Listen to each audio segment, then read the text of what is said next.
అందరికీ నమస్తే. ప్రస్తుతం మనతో పాటు సీనియర్ జర్నలిస్ట్ దాము బాలాజీ ఉన్నారు. ఆయనతో మాట్లాడదాం. నమస్తే సార్. నమస్తే సార్, కేజ్రీవాల్ ఆయన కేసు ఆయనే వాదించుకున్నారు అని చెప్పేసి తెలుస్తుంది.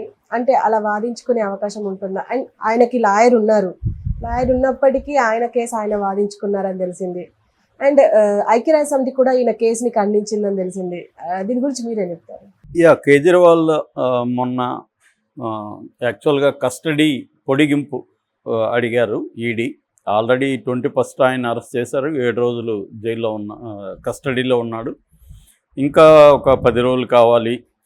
ముఖ్యంగా గోవాకు సంబంధించిన ఎమ్మెల్యేలని కూర్చోబెట్టుకొని ఈయనతో మాట్లాడాలి. ఎందుకంటే ఈయనకి లిక్కర్ కుంభకోణంలో వచ్చిన డబ్బు 40 ఫండ్ ఏదైతే 100 కోట్లు ఉందో దాంట్లో మేజర్ పార్ట్ గోవాలో ఖర్చు పెట్టారు అనేది వాళ్ళు ఈడీ చెప్పారు. అప్పుడు కేజ్రీవాలే తన కేసును వాదించుకుంటానని జడ్జి గారిని అడిగితే జడ్జి గారు పర్మిషన్ ఇచ్చారు. మామూలుగా కోర్టులో మన కేసులు మనమే వాదించుకోవచ్చు. చాలామంది అలాగా గతంలో కూడా చేశారు అన్నమాట. సో ఇక్కడ ఆయనకు అడ్వకేట్ ఉన్నప్పటికి కూడా, అంటే అభిషేక్ మను సింఘ్వి ఆయన ఉన్నాడు. ఆయన మొన్న కూడా హైకోర్టులో ఆయనే వాదించారు. అయితే మరి ఎందుకు అంటే నాకు తెలిసి ఆయన తన వాయిస్గా ఒక ఢిల్లీ ప్రజానీకానికి కావచ్చు, దేశ ప్రజానీకానికి కావచ్చు, డైరెక్ట్గా తన వాయిస్ని తీసుకెళ్దామని అనుకొని ఉండొచ్చు.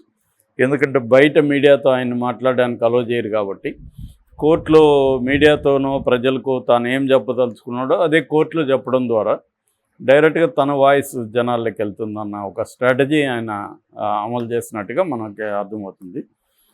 సో ఆయన ఏం చెప్పాడంటే, ఇప్పటి వరకు ఈ లిక్కర్ కేసులో సిబిఐ 31,000 పేజీల ఛార్జ్షీట్ పెట్టింది. ఈడీ 25,000 పేజీల ఛార్జ్షీట్ పెట్టింది. అంటే టోటల్గా 56,000 పేజీల ఛార్జ్షీట్లు ఇద్దరు కలిసి పెట్టారు. ఈ 56,000 ఛార్జ్షీట్లలో నా పేరు ఎక్కడా లేదు అనే విషయం ఆయన చెప్పారు. సో అంటే అర్థం ఏంటి? నా పేరు ఎక్కడా లేకుండా కావాలనే ఎన్నికల ముందు నన్ను ఇరికిచ్చి ఎన్నికల ముందు నన్ను అరెస్ట్ చేయడం ద్వారా 2 ప్రయోజనాలని ఈడీ ప్లాన్ చేసింది. ఒకటి, నన్ను కదలికల్ని ఆపేసేయడం. నేను ఇండియా కూటమి తరఫున ప్రచారం చేస్తా కాబట్టి దీన్ని ఆపేసేయడం. 2, ఆపు పార్టీని కంప్లీట్గా స్తంభింపజేసేసి దాన్ని దెబ్బతీయడం. ఈ 2 ప్రయోజనాలు ఈడీకి ఉన్నాయి కాబట్టి నన్ను ఈ కేసులో ఇరికిచ్చింది. సో అదేవిధంగా మాగుంట రాఘవ 7 వాంగ్మూలాలు ఇచ్చాడు. అతను అప్రూవర్గా మారి 6లో నా పేరు లేదు, 7 దాంట్లో బలవంతంగా వీళ్ళు చేర్చారు. అట్లాగే శరత్ చంద్రారెడ్డి ఆయన అప్రూవర్గా మారి ఆయన 55 కోట్లు 2 దఫాలుగా 55 కోట్లు బీజేపీకి ఫండ్ ఇచ్చాడు. సో ఒక అప్రూవర్గా ఈ కేసులో ఉన్న వ్యక్తి దగ్గర బీజేపీ 55 కోట్లు ఎందుకు ఫండ్ తీసుకున్నది అనే విషయాన్ని కూడా ఆయన రైజ్ చేశారు.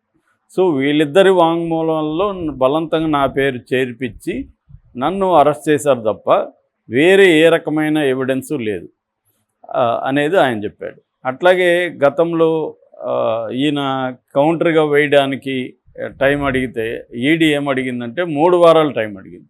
నిజంగా వాళ్ళ దగ్గర ఆల్రెడీ సాక్ష్యాలు ఉంటే 3 వారాలు అవసరం ఉంది ఈడీకి. సో ఈవెన్ మన మనీష్ సిసోడియా కేసులో కూడా సుప్రీంకోర్టు అడిగినప్పుడు మనీష్ సిసోడియా నేరం చేశాడన్న దానికి మీ దగ్గర ఏం ఆధారాలు ఉన్నాయని సుప్రీంకోర్టు అడిగినప్పుడు కూడా ఈడీ ఏం చెప్పిందంటే వాంగ్మూలాలు తప్ప మా దగ్గర ఏమీ లేవని. ఇది నేషనల్ లెవెల్లో ఉన్న ఇన్వెస్టిగేటివ్ ఏజెన్సీలు ప్రత్యర్థుల్ని వేటాడేటప్పుడు ఇదే విధమైన టాక్టిక్స్ అనుసరిస్తున్నారు. మనకి చంద్రబాబు కేసులో కూడా ఏ రకమైన ఆధారాలు లేవు, ఓన్లీ ఎవరో చెప్పినారని చెప్పి తప్ప మెటీరియల్ ఎవిడెన్స్ ఏమీ లేదు చంద్రబాబు దగ్గర. అంటే ప్రొసీడ్స్ ఆఫ్ క్రైమ్ అంటారు, ఈ పిఓసి అంటారు. ఈ ప్రొసీడ్స్ ఆఫ్ క్రైమ్ అనేది ఇప్పటి వరకు ఈడీ దీంట్లో ఎస్టాబ్లిష్ చేయలేదు.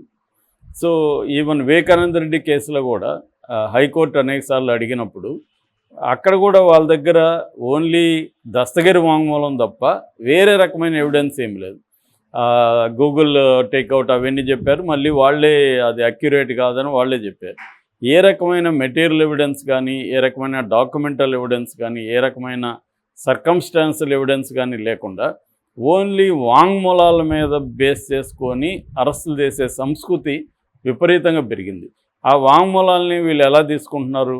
విపరీతంగా వాళ్ళని బెదిరించడం, టార్చర్ చేయడం, భయోత్పాతం కలగజేసి వాళ్ళ దగ్గర వాంగ్మూలాలు తీసుకుంటున్నారు. ఈ కేసులో కూడా అంతే. ఈ ఈడీ ఏం చేసింది, ఇదే శరత్ చంద్రారెడ్డికి సంబంధించిన అరబిందో ఫార్మాకి ఇంకొక అనుబంధ కంపెనీ ఉంది ట్రైడెంట్ అని. ఆ ట్రైడెంట్ కంపెనీ ఎండి చందన్ రెడ్డిని బీభత్సం కొట్టారు. ఈమె ఇక్కడ మన భానుప్రియ మీనా కేటీఆర్తో గొడవబడిన ఆఫీసర్ డిప్యూటీ డైరెక్టర్ ఎవరైతే ఉన్నారో ఆమె ఏ స్థాయి టార్చర్ అంటే అతను చూపిపోయిందని చెప్తున్నారు. సో అలాగా టార్చర్ చేసి వాళ్ళ దగ్గర వాంగ్మూలాలు తీసుకుంటున్నారు. వివేకానంద రెడ్డి కేసులో కూడా సేమ్ ఆరోపణలే వచ్చాయి. సో ఇలాగా వీళ్ళు తీసుకుంటున్నారు తప్ప ఈ క్లియర్గా కేజ్రీవాల్ చెప్పింది ఏమంటే నాకు సంబంధించి ఎటువంటి ఆధారాలు లేవు, నేను ఈ కేసులో ఇన్వాల్వ్ అయినట్టు. కానీ నన్ను ఈ 2 కారణాలతో, ఒకటి నన్ను కన్ఫైన్ చేసేయడం, 2 ఆపుని నిర్వీర్యం చేయడం, ఈ 2 గోల్స్లో ఈడీ పనిచేస్తుంది అనేది ఆయన చెప్పుకున్నారు. ఇక రెండో ప్రశ్న యుఎన్ఓ, యునైటెడ్ నేషన్స్ ఆర్గనైజేషన్, ఐక్యరాజ్య సమితి జనరల్ సెక్రటరీ ఆంటోనియో గుటెర్రస్ ఆయన ప్రతినిధి స్టెఫాన్ డుజారిక్ ఖండించారంటే ఆయన ఒక ప్రశ్న అడిగారు, దీని మీద మీరు ఎలా స్పందిస్తారంటే రాజకీయ హక్కులు, పౌర హక్కులు ప్రతి ఒక్కరికి అందుతాయని, స్వేచ్ఛాయుత వాతావరణంలో భారతదేశంలో ఎన్నికలు జరుగుతాయని మేము ఆశిస్తున్నాము అనేది చెప్పారు. జూన్లో అరెస్ట్ చేయడం వల్ల కొంపలేం మునిగిపోతుంది ఈ కేసులో. రెండోది ఇది ఏంటి, ఆయన పర్సనల్గా తీసుకున్నారన్న ఆరోపణ కాదు, ఓన్లీ పార్టీ ఫండ్ బీజేపీకి ఎంత వచ్చింది? 8,000 కోట్లు వచ్చింది. ఇప్పుడు అనేక మీడియా హౌస్లు ఏ కంపెనీ ఏ పొలిటికల్ పార్టీలకి డబ్బులు ఇచ్చారు, ఎందుకు ఇచ్చారో కూడా నీట్గా ఎస్టాబ్లిష్ చేస్తున్నారు. ఇప్పుడు ఓన్లీ శరత్ చంద్రారెడ్డి ఉదంతమే తీసుకుంటే 55 కోట్లు ఆయన దగ్గర ఎందుకు తీసుకున్నట్టు బీజేపీ, ఆయన ఎందుకు ఇచ్చినట్టు బీజేపీకి క్లియర్గా ఆయన్ని ఈ కేసులో నుంచి తప్పించడం కోసమే ఆయన దగ్గర 55 కోట్లు తీసుకున్నారనేది ఆరోపణ చేయొచ్చు కదా, రేపు మోడీ మీద కేసు పెట్టచ్చు కదా. ఇదే విధంగా ఒక లాటరీ సంస్థే 1000 కోట్ల డబ్బులు ఇచ్చారు బీజేపీకి. So for example CM Ramesh బీజేపీలో ఉంటాడు, ఆయన తెలుగుదేశం మనిషి అని అందరికీ తెలుసు. ఆయన కాంగ్రెస్ పార్టీకి 30 కోట్లు ఇస్తే అందరూ ఆశ్చర్యపోయారు. చివరికి ఆరాధిస్తే ఏమి తెలిసిందంటే హిమాచల్ ప్రదేశ్లో ఈయన రిత్విక్ కంపెనీ ఉంది, ఆ కంపెనీకి ఒక 1000 కోట్ల ప్రాజెక్ట్ వచ్చింది. ఆ ప్రాజెక్టు కోసం ఆయన 30 కోట్లు పార్టీ ఫండ్ ఇచ్చాడు. క్లియర్గా ఎస్టాబ్లిష్ అవుతుంది. సో క్విడ్ ప్రోకో లేని పొలిటికల్ పార్టీ ఏది లేదు. ఇక్కడ కూడా కేసీఆర్ పార్టీకి కూడా 1000 కోట్ల పైన డబ్బులు వచ్చాయి. మేఘా వాళ్ళ నుంచి వచ్చింది, మేఘా వాళ్ళు కాంట్రాక్ట్ చేస్తున్నారు. వైసీపీకి మేఘా వాళ్ళు ఇచ్చారు, తెలుగుదేశానికి ఇచ్చారు.